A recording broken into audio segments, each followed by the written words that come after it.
Hey guys, it's Johnny Faro. This is actually my second vlog in a row that I've done. I decided that I wanted to talk about coming out as a teenager. I don't think that a lot of society realizes how hard it is, but statistically, if you were to do research on it, most teen suicides are because of homosexuality. Because A, they're afraid of what they are, they don't want to be that, or their family hates them because of it, or they're constantly bullied at school like I was. I myself am a victim of being bullied, hatred from family, hatred from society.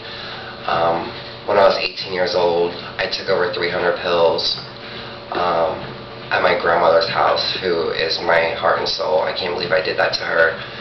But I was so afraid to come out of the closet and hurt my family that I would rather die and keep a secret.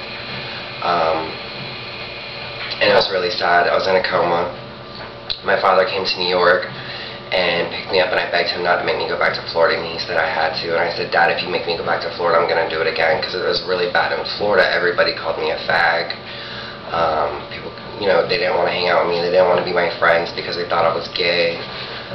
He brought me back to Florida, and I was in home for a week, and I was on 12 different types of antidepressants and Xanax and sleeping pills, and I took every pill that I had. And then my dad, he has a really bad back. It's partially broken.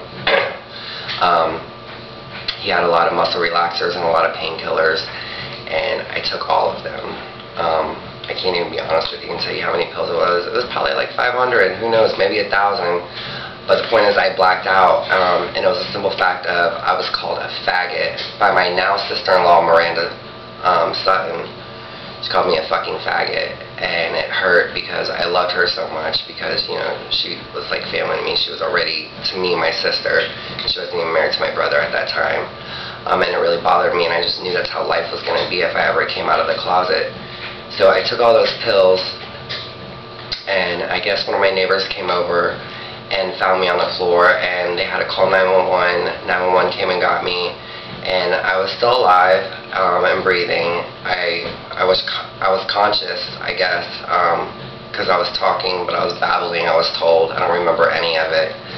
And then all of a sudden, my lungs clapped, and then my heart stopped right in front of my father.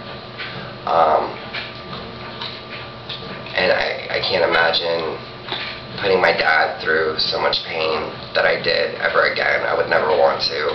I was told stories from my mom, Diane, and then from other people that were in the hospital, and nurses that I'm friends with now, on how bad it was when they were trying to revive me. My dad completely lost it, because I literally died right in front of my father, and then I went into a coma after they revived me. And then there were probably about 6 more suicide attempts, not as bad as that one, until I decided enough was enough, and I came out of the closet, and it was just a big sigh, like a deep breath, a refreshing deep breath, being able to finally say, this is who I am. I still wasn't proud, because I was still nervous that people were, in the back of their minds, thinking how disgusting, when they were saying, we know, we understand, we don't care, you're still Johnny, you haven't changed, what you do behind closed doors is your own business, not ours. So it made it a little bit easier, and then it made it a lot easier when I was told by my mom, tell me something I don't know. My grandma told me, oh really? She was like, well, I kind of thought me and your father talked about it. Your dad said no. My dad was still in denial after I came out of the closet. All my friends were very accepting. I'm still friends with the friends that I had during that period of my time that I tried to commit suicide so many times.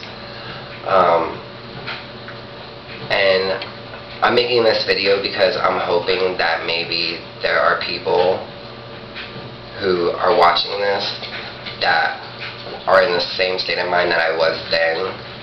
And I know that it feels like it's the end of the world. because you have nobody that you can talk to. You won't even want to tell a doctor, you know, or your psychiatrist or anybody.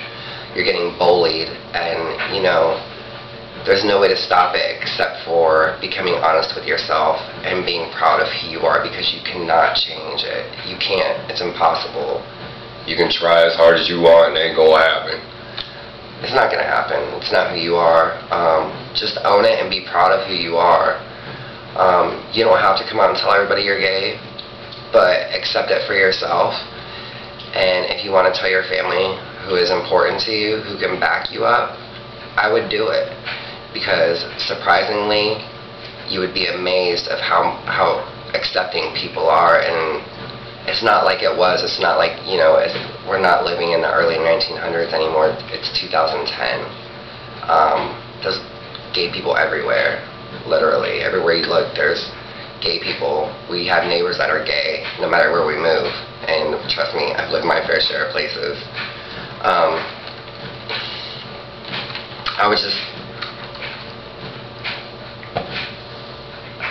I would love to make it a personal goal of mine to stop teen suicide because of homosexuality.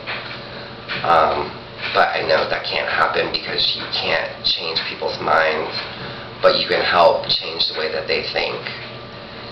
And if you know of somebody who you think might be gay and who is depressed and has a lot of anger built up, or is constantly bullied and people just call them a faggot because of the way they act, and they say, I'm not gay, just, you know, be a friend and tell them, you know, even if you were, who cares? You're still Adam, you're still Bob, you're still Steve. You know, you're no different at all, because it's love. That's all it is. It's love. Gay is love. You just happen to love the same sex instead of the opposite sex, and there's nothing wrong with that. And you know, when I came out to my father, I'm Catholic. My father, my priest, I came out to him first, actually, and he said, John, he was like, the church loves you and God loves you more than anything possible. God loves you more. And he said there is only one unforgivable sin, and that's not believing in God. And Catholics, we are the strict, you know, we have more strict rules than any other church, any other belief. And you hear that from a father, Father Tim, who, you know, was my father from the day I was born until, you know, I was about 19 or 20 when I told him. And he told me, he was like, be proud of who you are.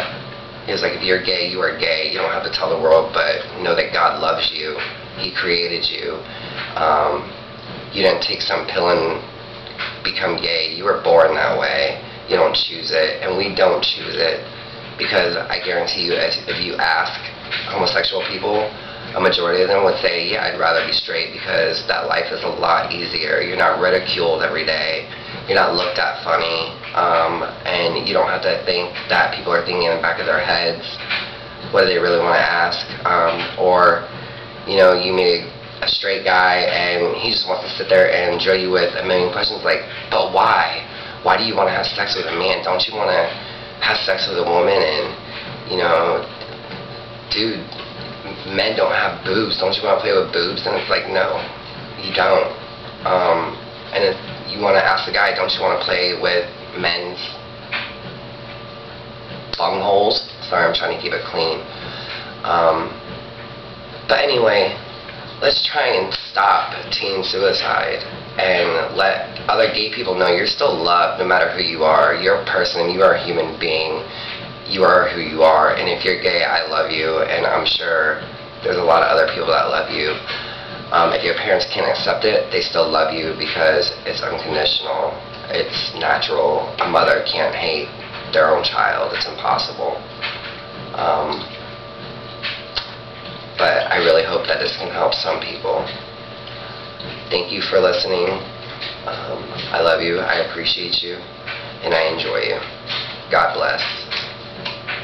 And just keep in mind, you are accepted. If 5 people that you don't think you're not accepted by, you're accepted by me. And there's a little subscribe button on the right side of the screen, and you can also contact me and email me if you are struggling from something like this, and I will be more than happy to reach out, talk to you, and help you in any way, shape, or form that I can, via telephone, writing, pen pals, it doesn't matter. I would love to be there for somebody who's struggling. Thank you.